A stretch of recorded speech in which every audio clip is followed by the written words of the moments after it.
So what we got here is a KTM 1290 Super Duke press launch in Temecula, California, wine country. Gonna go for an afternoon 4 o'clock ride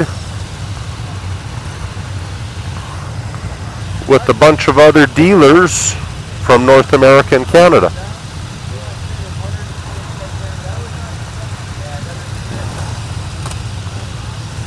California, riding some KTM 1290 Super Dukes. It's the North America dealer launch. So we're privileged to be invited down here by KTM to be able to ride these bikes, stretch their legs,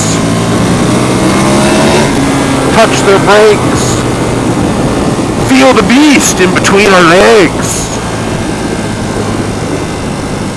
180 horsepower, 416 pounds. Doesn't feel like much underneath you as far as a size of a motorcycle, but you twist this throttle open and all of a sudden it lets you know what it's got, and it's got balls, man. Balls like a bull. Ow!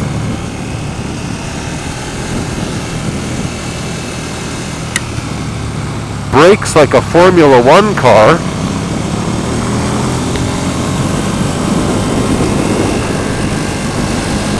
And the looks of Marilyn Monroe in her prime.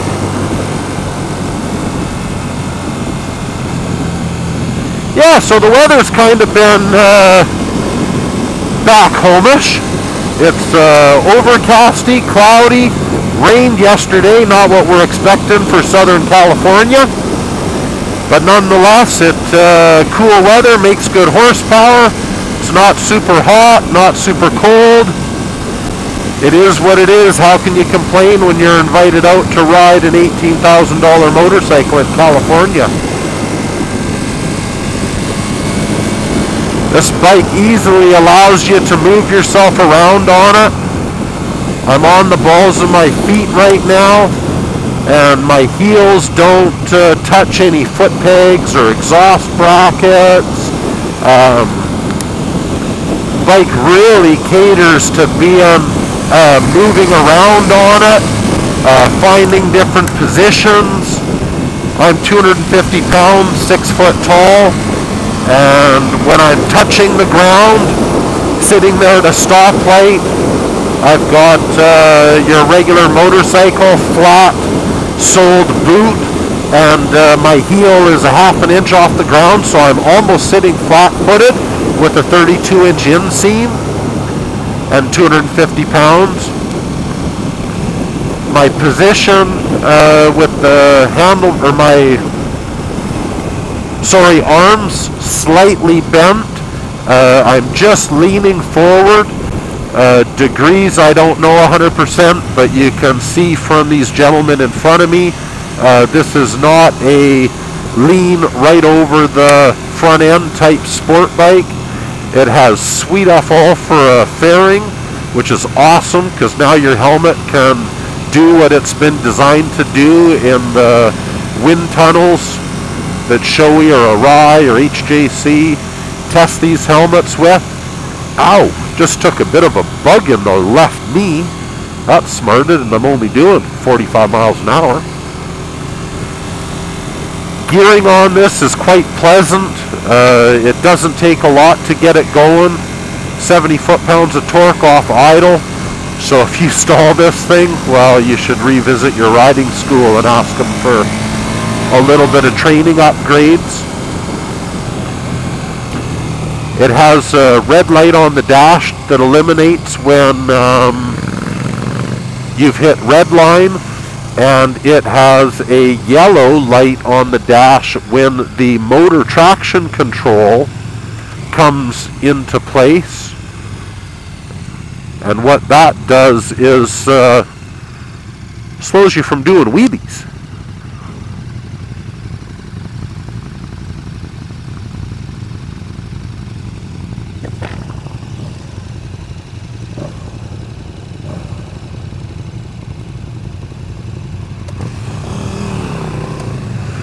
And away we go.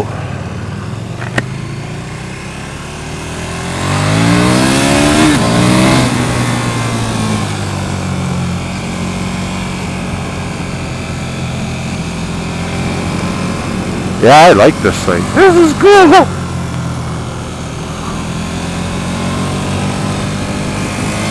Man, does it let you move around nice. Jeez. I'd love to have this thing on a track.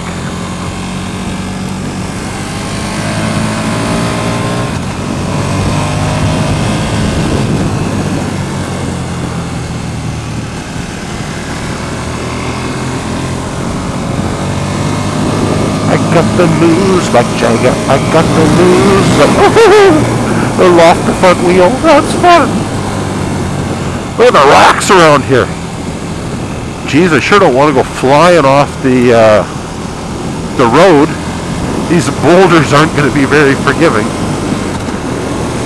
The gearbox shifts so nice too.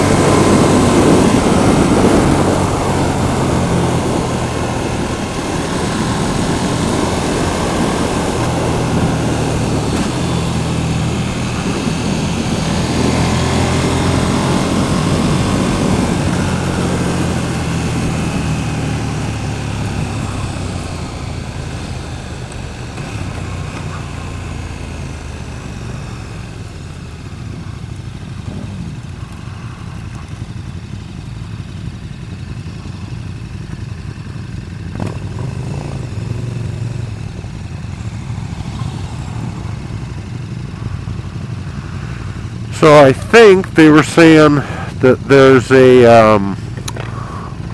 film guy up here that's going to take some video or something. Sun's starting to go down.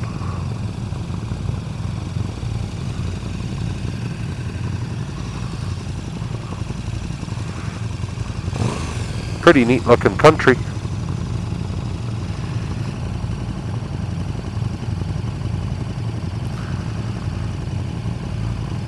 If you got a good look at the dash there, favorites, drive mode, ABS control, settings. You can set a favorite mode, so it'll tell you, or you can tell it, that hey, I want my favorites to be sport mode. No ABS, no. Oh, cool! We got a remote control video camera here. Look at this. Can you see it just by the tree? Nice! That is sweet! Coolio! That's great. Well, maybe this will go on their website or something.